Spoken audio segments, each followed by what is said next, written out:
జుట్టుకి ఇంత ఆయిల్ లేకుండా ఉంటే ఇంకొంచెం ప్రెజెంటబుల్‌గా ఉంటదేమో అంటారా? ఈ ఫీమేల్ ప్యాటర్న్ బాల్డ్‌నెస్‌కి, hair thinning and receding hair లెన్స్‌కి మనం బ్లేమ్ చేయాల్సింది టాపికల్‌గా అప్లై చేసే షాంపూనో, కండిషనర్‌నో కాదు. అసలు మనం అప్లై చేయని ఆయిల్‌ని. ఆయిల్డ్ హెయిర్‌తో మూవీకెళ్ళటమో, రెస్టారెంట్‌కెళ్ళటం అనేది ఒక సిగ్గుపడే విషయంగా తయారైపోయాం. Oh! She has oiled her hair. She cannot step out. What our grandmothers knew. అది మనకు తెలియట్లేదు. Your scalp is skin. మన మొహంలాగే స్కాల్ప్ కూడా it needs nourishment. Women today we're losing hair PCOS వల్ల, ఇన్సులిన్ రెసిస్టెన్స్ ఇష్యూస్ వల్ల, thyroid imbalances, chemical overload, ఆ షాంపూలని, ఈ కండిషనర్లని, క్రాష్ డైట్లు అయితే చెప్పే పనే లేదు. All of these they hit our androgen receptors. డిహెచ్టీని ఇంక్రీజ్ చేస్తాయి స్కాల్ప్ మీద. DHT is your dihydro testosterone.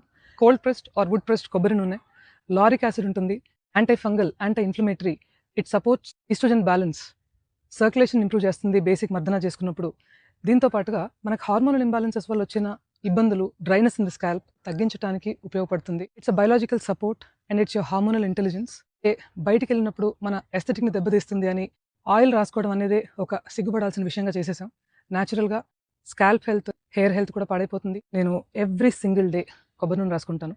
వారానికి 2 రోజులు మాత్రమే హెయిర్ వాష్ చేస్తాను. వీలైనంత వరకు పొల్యూషన్లోకి వెళ్లకుండా ప్రయత్నిస్తాను.